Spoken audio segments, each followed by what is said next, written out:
Merry Christmas and a Happy New Year. And again, welcome to your journey. I'm your host, Kevin James Jackson. And as always, I'm privileged, I'm honored that you're sacrificing your time to watch this episode and watch this show. I truly appreciate it from the bottom of my heart. And I'm hoping that because of the previous shows, you know what I'm about. You know what the shows is about. Because I want the shows to be uplifting. I want it to be filled full of love, connection, reaching people. Because I think that it's so important that, that's why we're here. To be there to support each other, to be there for one another. And that's what I try to do. And so when I was thinking about a Christmas time show, I was thinking, like, what can I do? What can I say? Because I always want to encourage people. And then what I realized is that I want the show to kind of like be like, bam, like a Muhammad Ali jab to your face, or a Mike Tyson punch to your face. And when I realized sometimes it's just the smallest things that have the biggest impact on people's lives, and I tend to forget that. And so I decided to do this show, and I want to talk about how things that you may consider insignificant can have a big impact in people's lives. And so, because that's what I want. I think Christmas is about love. And I think Christmas is about support. And I think Christmas is about reaching out and showing love for people. Me personally, I don't think it should be relegated to one day. I think this is something that you should practice and have in your life for the rest of your life. But I think it's really important that we do that and reach out to people. So what I want to do is give you 3 examples of something in my life that impacted my life, and let you know how something that was insignificant was really big and really impactful. One of the stories I'm going to tell you, it happened 30 some years ago, but it still makes me emotional. I still get emotional about it. So, if you see a little tears or whatever, then, please excuse me, but it definitely chokes me up inside. But I made a promise that I wasn't going to stop. I wasn't going to stop filming, and that I wasn't going to leave my seat. So we could see if we're going to stick by that promise. So anyway, to get on with the show, I remember I was watching an interview that Fred Rogers was doing, Mr. Rogers, right? And he was talking about when he was a little boy that he was watching a TV program with his mom. Right? I don't know if it was the news or whatever, because I'm kind of paraphrasing a lot of it, but he was watching a program with his mom, and that it was something bad that happened on the program, on the news, and people were going crazy. Like, people were going wild, doing bad things, doing inappropriate things and sinful things or whatever. And Fred Rogers said, "Oh my God, this is horrible. Everybody's bad. The world is going to hell in a handbasket. What's going to happen to the world?" And he said that his mom told him, "Fred, don't look at the people who are doing wrong. Look at the people that's coming to help." And when she said that, that's when it started the evolution of him looking at the good side of people. Always looking at the positive side, always looking at the people who are doing the right thing and that's trying to help, that reach out and extend themselves. So that's been kind of like, the building for this video and for me and what I like to talk about today. So this happened to me when I was in college. Matter of fact, it was my last year in college, right? And of course, no money, flat broke, and I hadn't eaten for 5 days. At all. I haven't even eaten Roman noodles. I hadn't eaten for 5 days. So it was me and my boy Dave. We were living in a trailer. So what I would do is I would leave a trailer and I would go to the student center to study. Because you still had to get your work done. I still had to have papers to write, study for exams. Nothing changed. So I would walk to the student center like 2 or 3 times a day to keep up on my work. Now I did work. I worked all through college. I've always had a job in college, but I didn't get paid. I wasn't going to get paid for like 2 or 3 days later, because I did the work study program. If I'm not mistaken, I think all of us work, all of my boys work, but we never had no money. And I think I was getting like $3.30 an hour. And I think at that time you could only work 20 or 25 hours. So I think every 2 weeks I was bringing home $90, maybe $95 every 2 weeks. And me and my boy, they stayed in a trailer. And I think our rent was like 150 or 160 or something like that. So it was 80 a piece. So of course, after you pay your rent, you won't have any money left. So that's why we were struggling. That's why we were broke. So anyway, I wasn't getting paid for a couple of days. So I was starving, but I was still studying. And then it was in the spring. I'll never forget this. So I came home. It was a Saturday. So I came home. I went to the trailer, and then my boy Ken pops up out of nowhere. You know, he's in Chicago now. So Ken pops, and anybody who knows Ken knows that Ken will pop up anyway. That's just how he is. So he popped up, knocked on the door, opened the door. I'm like, oh my God, man. We grabbed each other, we embraced and we hugged. And at that time, that was the best hug and best embrace that I ever had in my life. And I was so happy to see him, and it just felt good. And so, you know, we talking and laughing and whatever. And I don't know, he was going to St. Louis or Memphis or somewhere. He was coming back. I can't remember. He was doing something like that. And that's why he stopped at Carbondale. So then he says,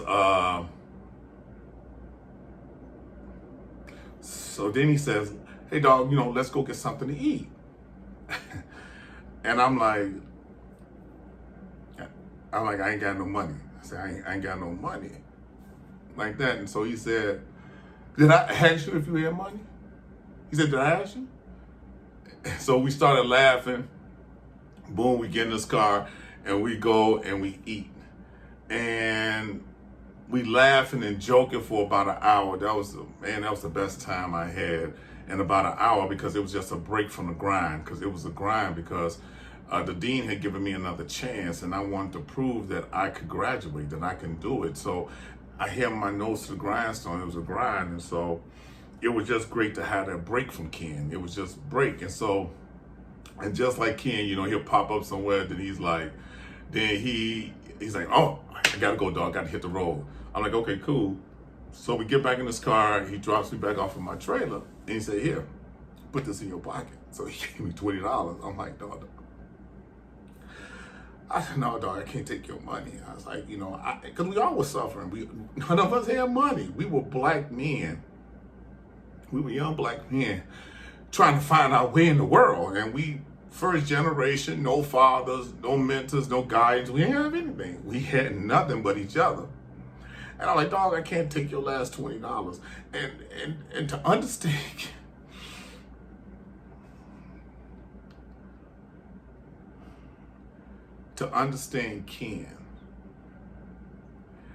Ken is the type of person that he could be hungry and he can have a hot dog. And you was like, hey, Ken, you know, can I get a piece of that hot dog? You hungry? Ken to give you the whole hot dog. Here, man, take the hot dog. Don't worry about it. I'll find myself something to eat later. Don't worry about it. Take the hot dog. That's Ken. And I said, I can't take your, I said, Ken, I didn't ask for this. I can't take your money. And knowing Ken, that probably was the last $20 he had. Or if he had anything else, it was just enough gas to get in the car to get back to Chicago. Knowing Ken, because like I said, we were all broke. And he said, I ain't asked you to take it. I told you to take it. Come here. And we embraced and we hugged. And then, you know, I gotta go. And then he said, I love you, bro. And that was the first time in my life, that a man had ever told me that he loved me. Up until that point, no man had ever said to me that they loved me. And here was this man, my boy. I love you, man. I love you, bruh. Because that's Ken's favorite word, bruh. And I said, I love you too, man. Boom, he got in his car and he was gone. Just like that. And I never forgot that. And we're talking about the 80s. And I never, ever forgot that. And how much that touched my life. And I went in my bedroom and I just started crying and thanking God. Because the only thing I could do was wait until I got paid. And trust me, I promise you, there's gonna be other shows where I talk about men saying I love you to each other, or how love is expressed between men, particularly black men, and how it's received. And we're gonna talk about that in another show. I promise you I'll get to that. And so after that, that touched my heart so much. And even though Ken and I were close, and we went to high school together, so we was always close. So that I knew that we were always friends, but doing that, and I knew God brought him there for me. I knew God did. And for him giving me that money and then feeding me, that moved him from friend to my brother. And so that act of kindness, I never forgot for the rest of my life. And it was something small. And I'm gonna tell you the story how I told the story to Kid. He doesn't even remember it. And that's what's the thing about when you give to give. When you give to give, it's not something that you hold and, I'm gonna use this and I wanna bring it back up, and I'm gonna bring it back up and throw it in this person's face. If you're a person with a good heart, you just do it. And actually, you forget about it. You truly forget about it. Okay, I made it through that pretty good. Normally, I'm worse than that telling that story. But then the second story I want to talk to you about is, that was done to me, how somebody gave to me, and I'm talking about my instance. And I had told you in previous shows that I used to work in a transitional shelter. And all of the people there were homeless, but most of them were recovering from addiction and or mental illness. And oh my God, I love that place. Oh, I love working at that place. So anyway, it was called Chicago Christian Industrial League. We just call it CCIL. And so I was a case manager for the men that were in recovery. And there was this one guy, and like I said, I love working with people in recovery that's serious about it because they so honest. I mean, they brutally honest. I mean, they have no filter or anything. They just so brutally honest about what they're doing. And there's one guy, and at CCIL, they had a lot of training programs. They had culinary arts where you actually get certified for being a chef or a sous chef. They had cleaning where you get certification. They had a number of programs. They also had landscaping as well. And they got paid.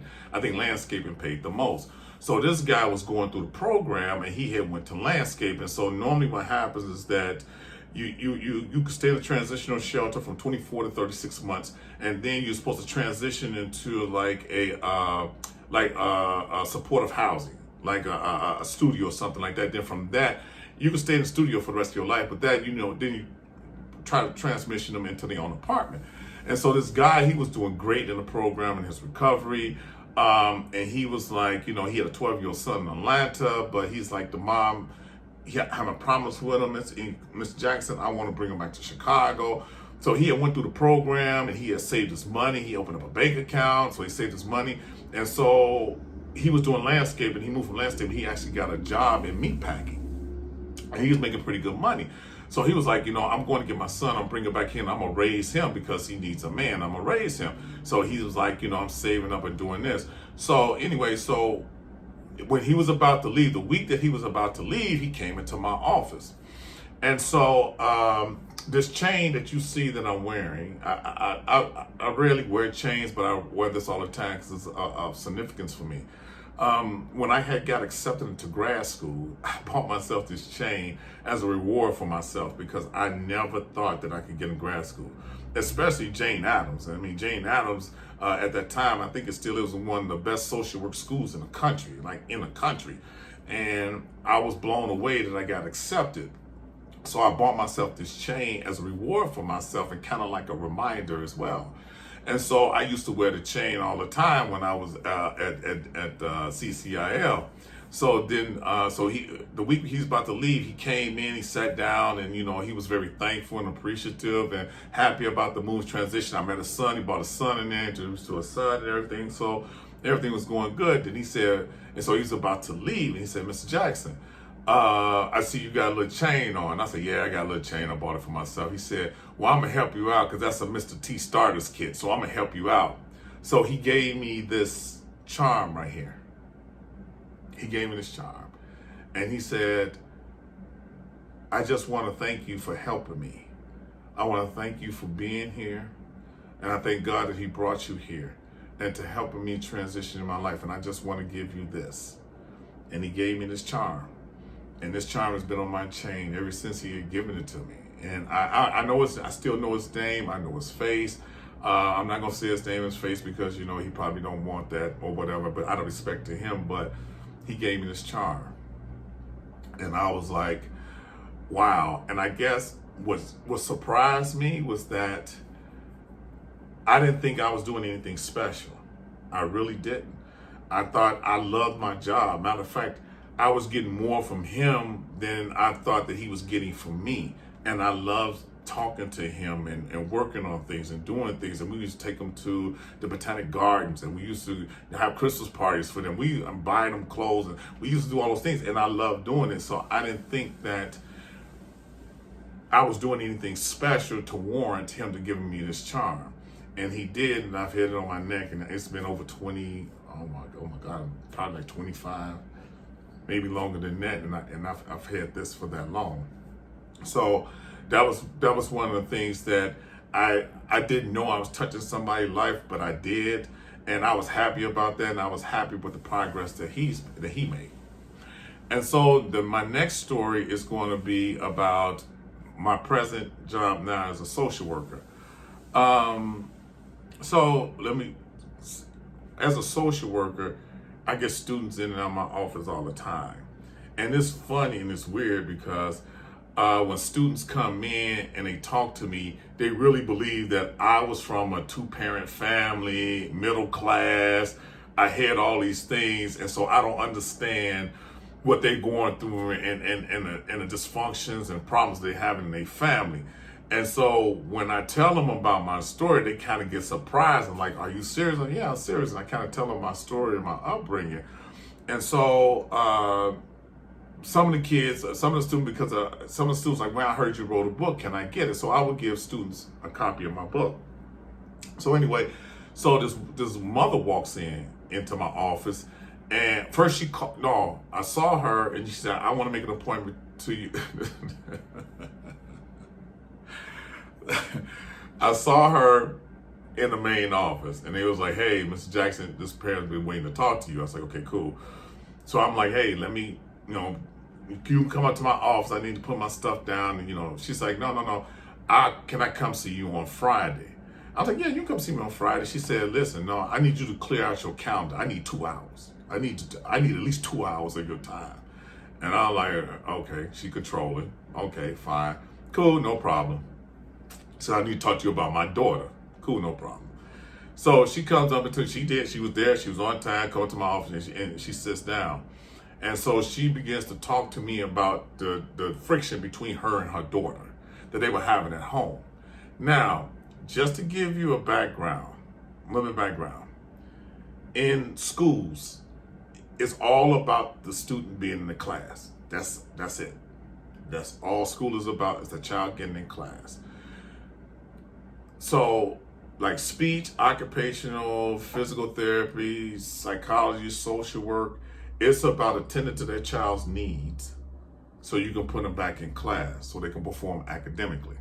So technically, if it's school related, that's why we're there, school related. So if you're having behavioral problems and issues with your children outside of school, but they're not having any issues in the school, then the procedure or the policy is to refer them out for outside counseling for help, because technically the schools are school social workers, and the school's not built or not designed to do outside therapy. It's just not. That's just how it is. So anyway, I just want to give you that little frame. So the mom comes in and she talks about her daughter, and she is kind of ripping the daughter. She doesn't listen. She's hard-headed. She this, she that, this, that. Kind of just going into the daughter, just ripping her daughter for like 2 hours. So, so that was a red flag for me, number one. And number two, when she told me her daughter's name, I hadn't heard of the young lady. And so, when a kid have behaviors like that, of course, the social worker, the dean will refer kids, and teacher will refer kids about who have social emotional issues or their behaviors in school. This young lady, I hadn't heard anything from her. So anyway, I told the mom, I said, okay, fine, that's no problem.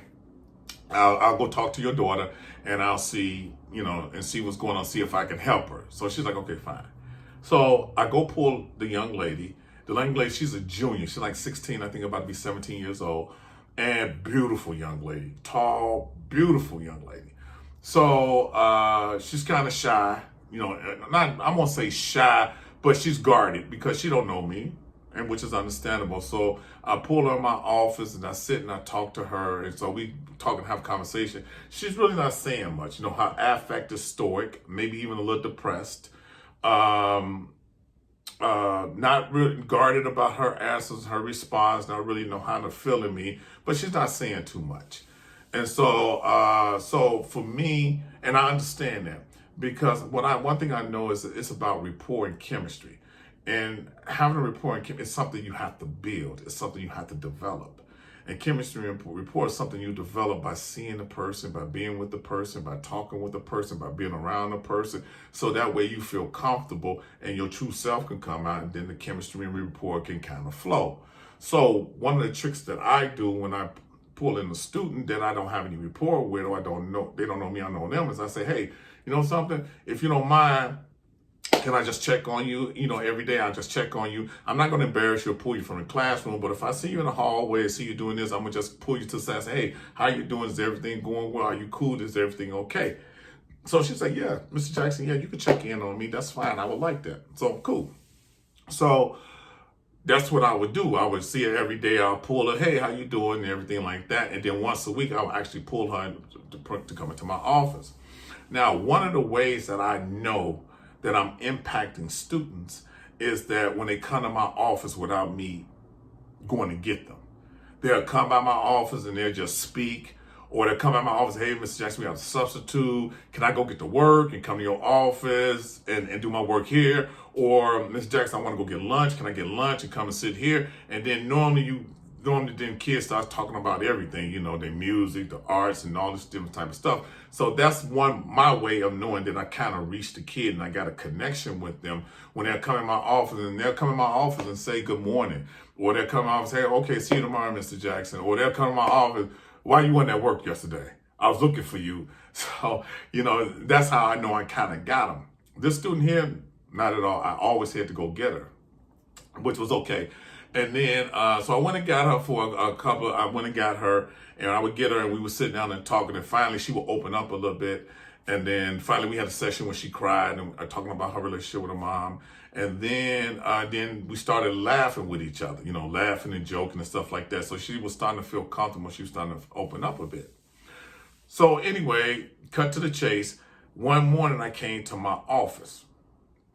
And when I came to my office, I saw this on my desk. Right? And it's not unusual, because students will always leave, girls, mostly girls, boys, girls normally leave notes and stuff like that to tell you how they appreciate you, how you making them feel better and talking, and how it works for them. Boys would tell you in your face, man, Mr. Jackson or Coach Jackson, thank you, man. I really appreciate you, whatever. Boys ain't no writer. Boys are just verbalize. The girls mostly write. So it's not unusual that they will leave notes or whatever on my desk. So when I saw this on my desk, I'm like, wow. And the reason was by look how you could tell that she wrote this with love. And she wrote it with intimacy, how she spelled my name and a little symbol at the bottom of it. So that made me smile. So when I opened the letter up and I read it, it was like, dear Mr. Jackson, I've started reading your book more, and I really love it. My goal is to finish it before the New Year's. Thank you so much for helping me through the last quarter and this quarter. It has been such a big help. Thank you for being there for me. And it was the young lady. And I was so overcome with emotions because I wasn't expecting it from her. And so I, fixed myself up and I went to get her out of class, but she had went on a class trip.